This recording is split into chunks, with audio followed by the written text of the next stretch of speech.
नमस्कार दोस्तों, मैं हूं आनंद यादव और आप देख रहे हैं अल्फा क्लासेस यूट्यूब चैनल। दोस्तों, आज की इस वीडियो में हम मूल अंश, मूलरता और मूलरता का अध्ययन करने वाले हैं। तो आप इस वीडियो को लास्ट तक जरूर देखना, आपको बारीकी से तीनों समझ में आ जाएगा।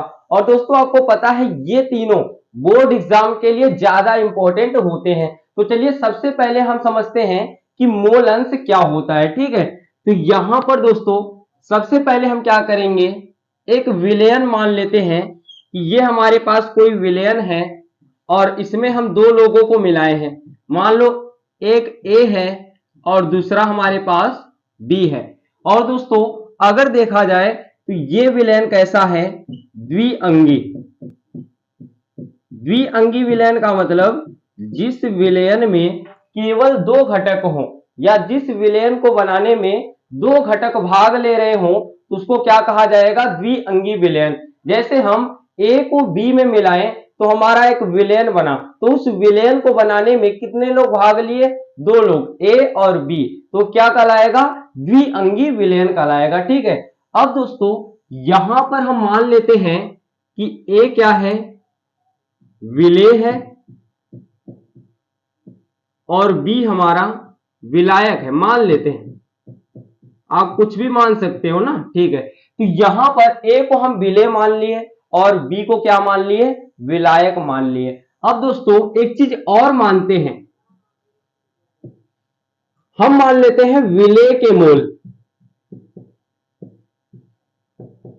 विलेय के मोल, आपको पता है दोस्तों मोलों की संख्या को हम n से लिखते हैं और विलेय के मोल, विलेय को क्या माने हैं, a माने हैं, तो विलेय के मोल को हम क्या बोल देंगे, Na बोल देंगे।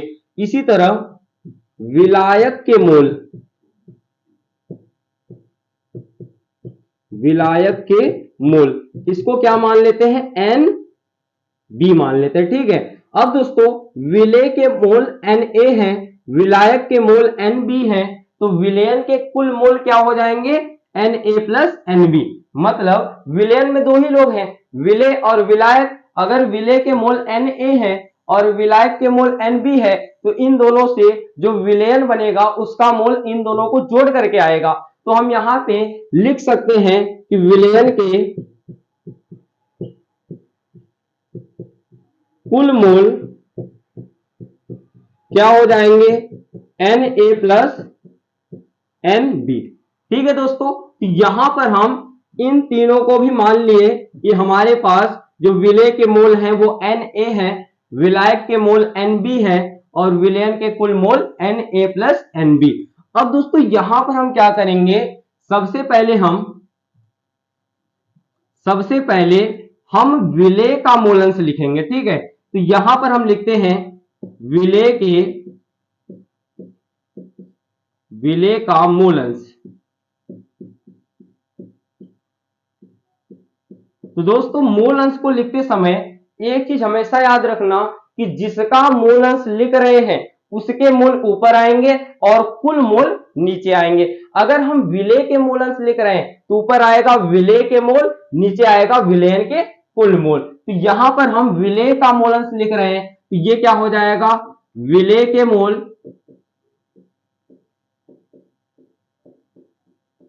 अपान में विलयन के कुल मूल।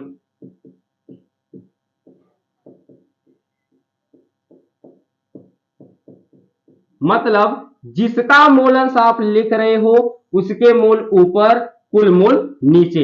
अब दोस्तों विलेय का मूल अंश को हम इस तरीके से, इसको चाई बोला जाता है या फिर x बोल सकते हो, ऐसे दिखाते हैं। और विलेय को क्या माने हैं, a माने हैं, तो यहां पर x a बराबर क्या हो जाएगा, विलेय के मूल क्या है, Na। ये हो जाएगा Na अपान में कुल मूल क्या है, Na प्लस Nb। ए फार्मूला निकल के आ गया आपका, XA बराबर Na अपान Na प्लस Nb। अब दोस्तों इसी प्रकार अगर हम विलायक का मूलांश लिखेंगे तो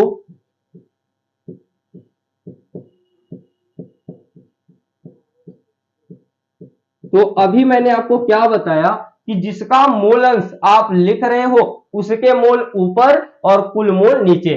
जैसे यहां पर हम विलेय का मूल अंश लिख रहे थे तो विलेय के मोल ऊपर, विलयन के कुल मोल नीचे। अब यहां पर हम विलायक का मोल अंश अगर लिख रहे हैं तो विलायक के मोल ऊपर और कुल मोल नीचे। यहां पर हो जाएगा विलायक के मोल अपान में विलयन के कुल मोल। अब दोस्तों विलायक का मूलअंश, मूलअंश को हम लोग x से या चाई से लिखते हैं और विलायक को क्या माने हैं b, तो ये हो जाएगा xb बराबर विलायक के मोल क्या है nb अपान में विलयन के कुल मोल Na प्लस nb। तो एक फार्मूला आपका ये निकल के आ गया। तो दोस्तों xa बराबर Na अपान Na प्लस nb, xb बराबर nb अपान Na प्लस nb। मतलब जिसका मोलअंश आप लिखना चाहते हो उसके मोल ऊपर लिखो और कुल मोल नीचे। ठीक है, तो ये निकल के आ गया आपका मोल अंश का फार्मूला। अब दोस्तों यहां पर हम इसी को देखकर मोल अंश का डेफिनेशन पहले लिख देते हैं।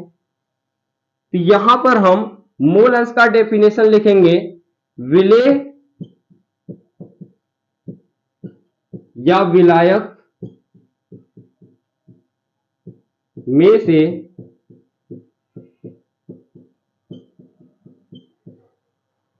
किसी एक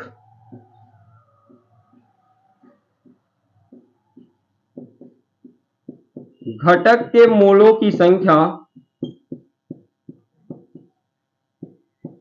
तथा विलयन के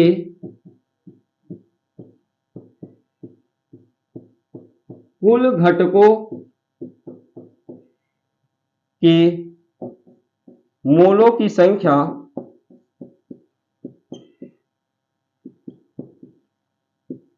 के अनुपात को मूल अंश कहते हैं। तो यहां पर हमने मूल अंश का डेफिनेशन भी लिख दिया है, विलेय या विलायक में से किसी एक घटक के मोलों की संख्या।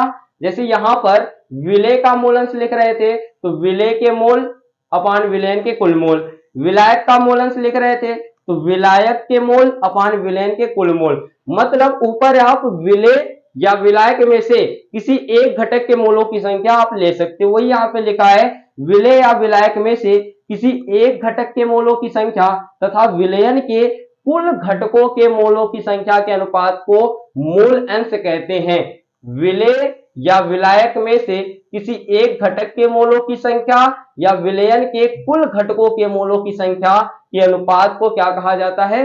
मूल अंश कहा जाता है। इसे चाई से प्रदर्शित करते हैं, इसको क्या बोलते हैं? CHI, चाई से प्रदर्शित करते हैं। ठीक है, यहां पर आपका समाप्त होता है मूल अंश। अब हम क्या करेंगे, एक बार चाई A और चाई B को जोड़ करके देखेंगे। तो इतना पहले आप नोट कर लीजिए, कर लिए? ठीक है, तो यहां पर हम इसको मिटा देते हैं सबसे पहले। अब हम क्या करेंगे, चाई A और चाई B को ऐड करेंगे। तो चाई A प्लस चाई B क्या हो जाएगा? चाई A कितना है? Na अपान Na प्लस Nb और चाई B का मान है Nb अपान Na प्लस Nb। अब दोस्तों यहां पर हर समान है, अंश क्या हो जाएंगे? जुड़ जाएंगे और हर कॉमन आ जाएगा Na प्लस Nb। इसको काट देंगे तो एक आएगा। तो यहां से XA प्लस XB का मान कितना आ रहा है? 1 आ रहा है। मतलब दोस्तों ये हमें ये सिखाता है कि अगर कोई विलयन है और उस विलयन में दो लोग हैं, दो लोगों से मिल करके वो विलयन अगर बना है तो उसमें अगर किसी एक घटक का मूल अंश निकालेंगे तो वो हमेशा 1 से कम ही आएगा, और दोनों घटक का मूल अंश अगर आप निकाल करके जोड़ेंगे तो वो 1 के बराबर आएगा। समझ रहे हो कि नहीं? मतलब जैसे मान लो कि ये हमारे पास कोई विलयन है, इसमें ए और बी मिला है, तो ए का मोलस हमेशा मान लो 0.6 और बी का मोलस 0.4 ऐसे ही आएगा, क्योंकि इन दोनों को जोड़ने के बाद एक आता है। अब दोस्तों मूल अंश पर अगर क्वेश्चन आता है तो उसको हल करते समय एक बात हमेशा याद रखना कि अगर आप किसी एक घटक का मूल अंश निकाल रहे हो, अगर वो एक से ज्यादा आ गया मतलब आपका वो गलत है। दोनों घटकों का मूल अंश हमेशा एक से छोटा ही आना चाहिए और ऐसा आना चाहिए कि उन दोनों को जोड़ने के बाद एक आ जाए। ठीक है, तो यहां तक नोट कर लीजिए, ये समाप्त हुआ आपका मूल अंश। अब हम चलते हैं मोलरता की ओर। अब हमारा अगला टॉपिक है मोलरता।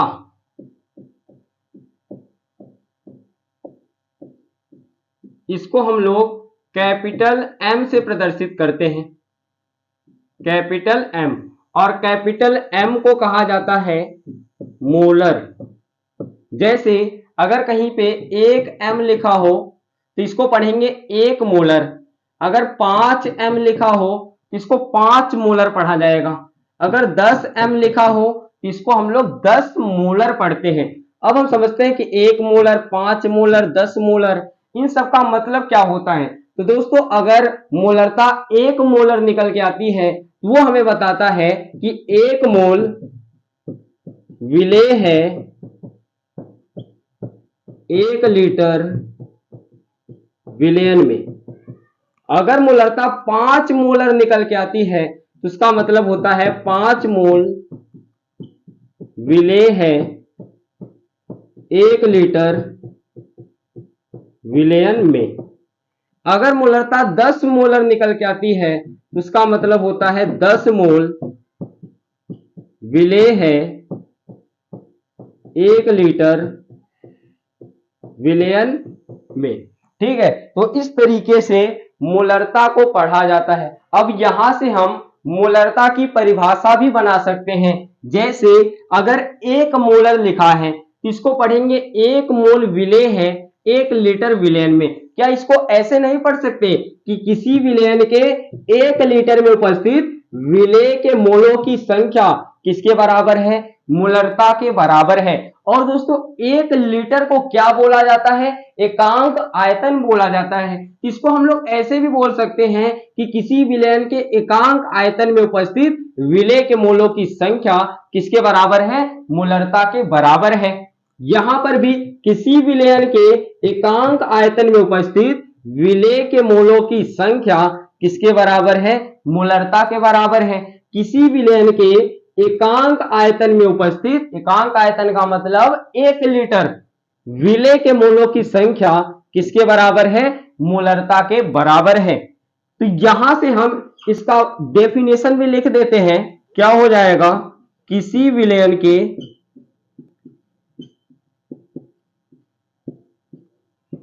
एकांक आयतन, एकांक आयतन का मतलब होता है 1 लीटर आयतन। किसी विलयन के एकांक आयतन में उपस्थित विलेय के मोलों की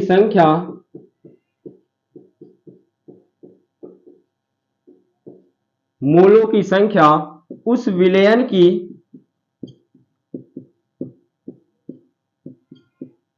मोलरता कहलाती है।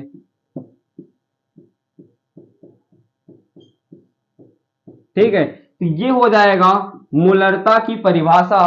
किसी विलयन के एकांक आयतन, एकांक आयतन का मतलब 1 लीटर में उपस्थित विलेय के मोलों की संख्या उस विलयन की मोलरता कहलाती है।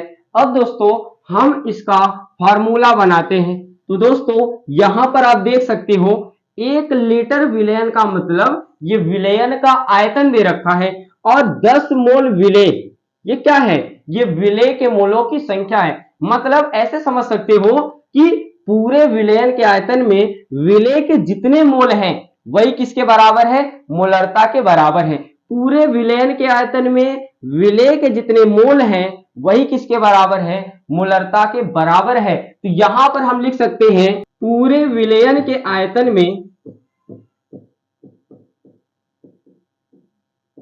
विलेय के जितने मोल हैं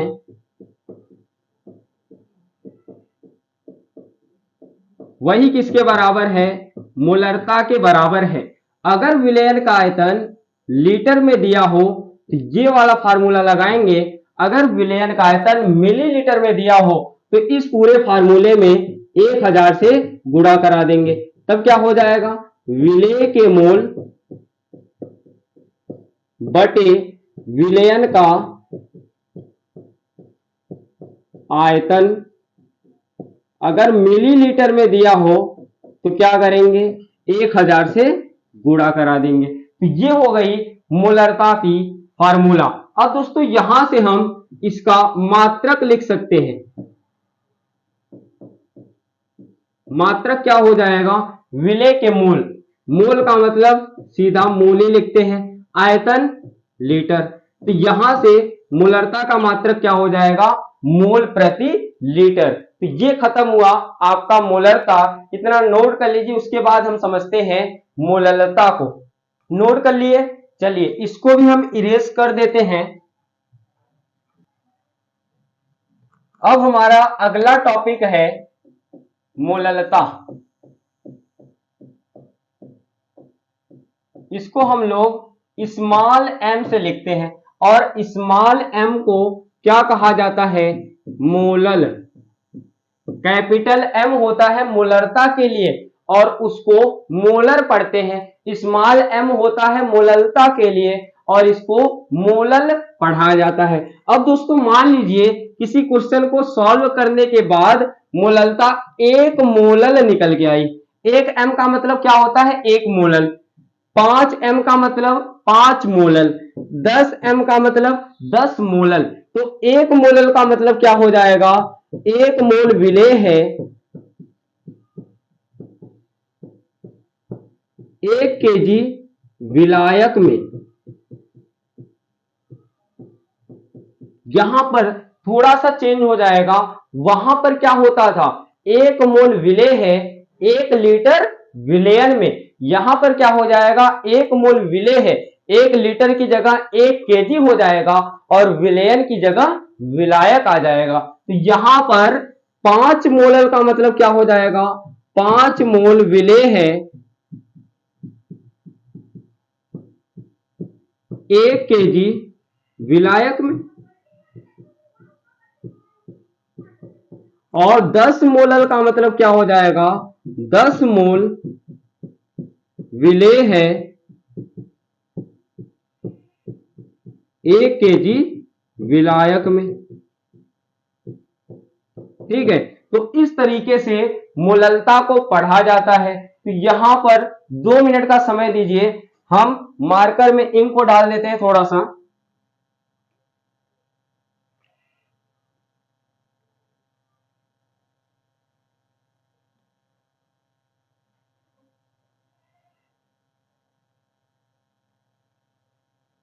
ठीक है, तो यहां से अब हम मोललता की परिभाषा भी बना सकते हैं। जैसे अगर 10 मोलल कहीं पे लिखा हो, इसको क्या पढ़ेंगे, 10 मोल विलेय है 1 केजी विलायक में। तो इसको उल्टा पढ़िए कि 1 केजी विलायक में विलेय के जितने मोल हैं वही किसके बराबर है, मोललता के बराबर है। अब दोस्तों 1 केजी, जैसे 1 लीटर को हम लोग क्या बोल दिए थे, एकांक आयतन बोल दिए थे, उसी प्रकार 1 केजी क्या हो जाएगा, एकांक द्रव्यमान हो जाएगा। तो यहां पर 10 मोलल का मतलब होता था 10 मोल विलेय है 1 केजी विलायक में। तो उल्टा पढ़िए कि एकांक द्रव्यमान में, किसी विलायक के एकांक द्रव्यमान में विलेय के जितने मोल हैं वही किसके बराबर है, मोललता के बराबर है।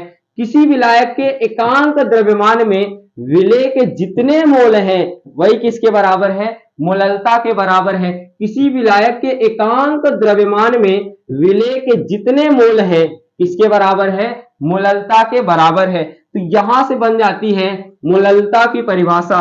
यहां पर हम लिख देते हैं किसी विलायक के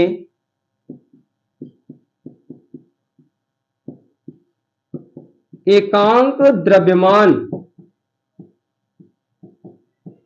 मतलब 1 केजी में उपस्थित विलेय के मोलों की संख्या, विलेय के मोलों की संख्या उस विलयन की मोललता कहलाती है।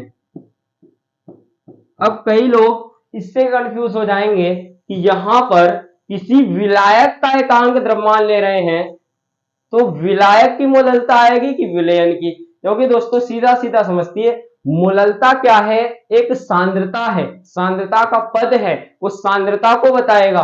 और सांद्रता कब आएगी, जब आप विलेय को विलायक में मिला करके विलयन बनाएंगे, न कि विलायक, विलायक का मतलब पानी, पानी की सांद्रता थोड़ी आएगी, जब उसमें कोई विलेय मिलाएंगे तब उसकी सांद्रता आएगी। तो हमेशा मोललता आएगी विलयन की, लेकिन हम लेंगे 1 kg विलायक में, ये समझिए। तो यहां से बन गया मोललता की परिभाषा। अब हम इसका सूत्र बनाएंगे, तो सूत्र भी खुद से बनाएंगे। ये क्या है, ये है विलायक का द्रव्यमान और ये क्या है, विलेय के मोलों की संख्या। तो हम कह सकते हैं कि पूरे विलायक के द्रव्यमान में विलेय के जितने मोल हैं वही तो मोललता है। तो नीचे क्या आ जाएगा, विलायक का द्रव्यमान, इसमें केजी में, ऊपर क्या आ जाएगा, विलेय के मोल, ये किसके बराबर हो जाएगा, स्मॉल m के, मतलब मोललता के बराबर हो जाएगा। अब दोस्तों कई बार आपको विलायक का द्रव्यमान किलोग्राम में न देकर ग्राम में देता है। अगर विलायक का द्रव्यमान किलोग्राम में है तो डायरेक्ट ये वाला फार्मूला लगा देंगे। अगर विलायक का द्रव्यमान ग्राम में दे दिया है तो ये हो जाएगा विलेय के मोल बटे विलायक का द्रव्यमान।